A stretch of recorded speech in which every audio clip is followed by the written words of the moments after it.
Ayan po, good morning po.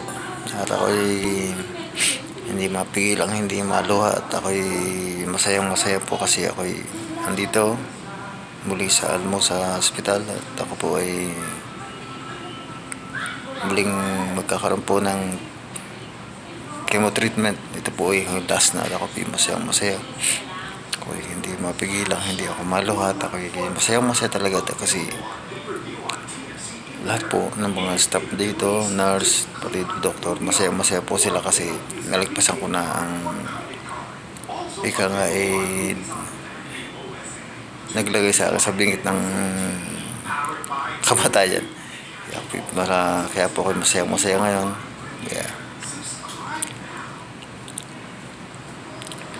Ito po nga, ako po ay kinuha na ng bone marrow ngayon. Ito sa dibdib. Tunay pong napakasakit. Pero talaga po ngayon ay last na siguro. Sana po ang resulta ay clear na. Pero ako ay sobrang saya kasi sa lahat po ng mga pinagdaanan ko talagang start po ng February, January hanggang ngayon. Ako po ay nang malaman po na ako ay may sakit na leukemia nung nagdaang January, talaga po ako ay nasaktan, malungkot. Pero ganun pa man, ang Panginoon po ay laging andyan para sa atin. Hindi niya po ako pinabayaan kasi sabi nga po niya ako may pang misyon. Kaya po ako binigyan niya ng pangalawang buhay. Kaya dun po sa mga tao na tumulong sa akin, sa mga nag-donate ng dugo, maraming hindi ko na po kayo bamanggitin kasi napakarami ninyo. Kaya maraming pong salamat. Ito po, last chemo ko na.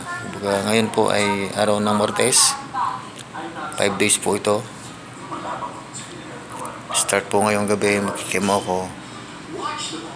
Kaya taos puso po ang aking pasasalamat unang-una sa Panginoon at sa mga tao ginamit niya. Yan din po kay na pastor, sa kanyang anak.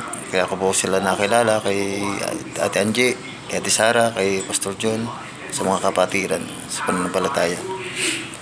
Maraming po salamat. Ito po ako hindi ko mapigil na ako'y maluha dahil sa blessing ng Panginoon. Tunay po ako'y sobrang saya.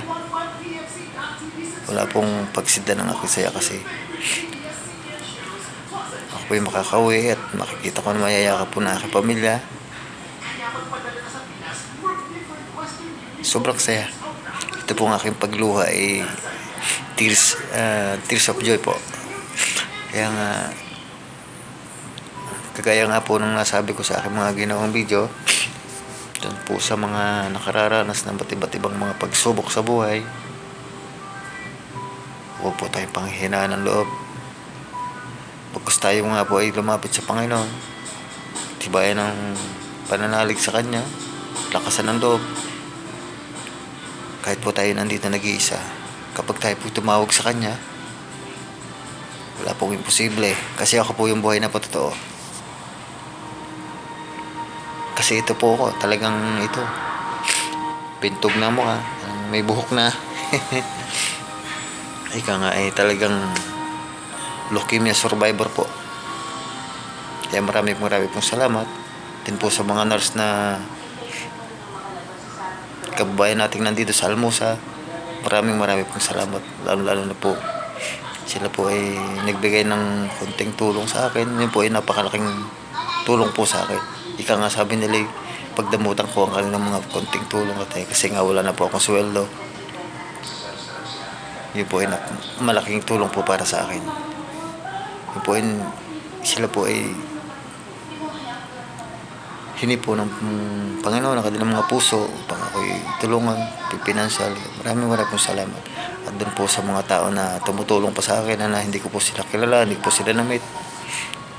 Maraming pong salamat.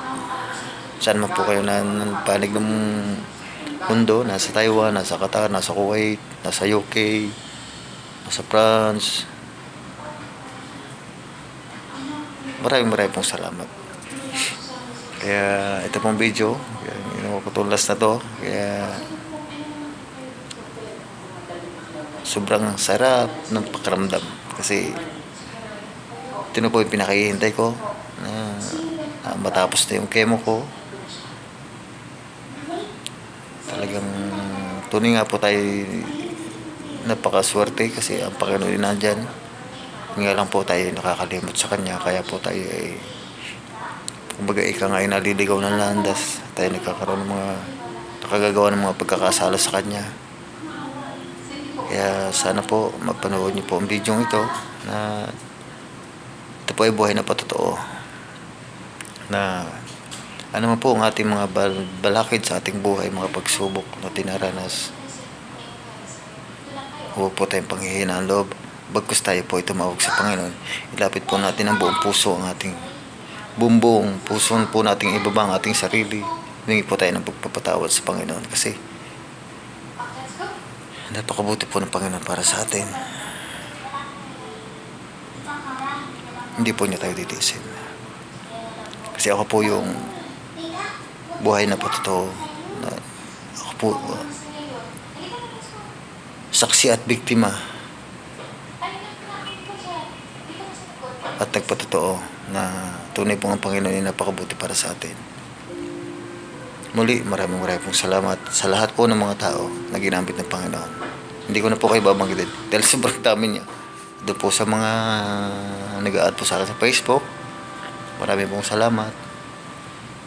Doon po sa mga grupo na tutulong sa akin, sina Sir Michael, grupo ng guardians na nasa Riyadh, maraming pong salamat. Kuya Edson, sa pinsan ko, kay Regina. Edson, maraming salamat. At kay Ma'am Cherry, kay Ma'am Makrima, maraming pong salamat. Pagpatuloy nyo lang po ang inyong pagtulong sa ating kapwa. Tuloy pong marami pong blessing na darating po sa inyo kasi yan po ang kagustuhan ng Panginoon sa inyong buhay at tumulong sa ating kapwa. Kaya huwag po kayo magsasawang tumulong sa ating mga kababayang Pilipino na kailangan ng tulong. God bless you po. God bless po sa ating lahat. And thank you po.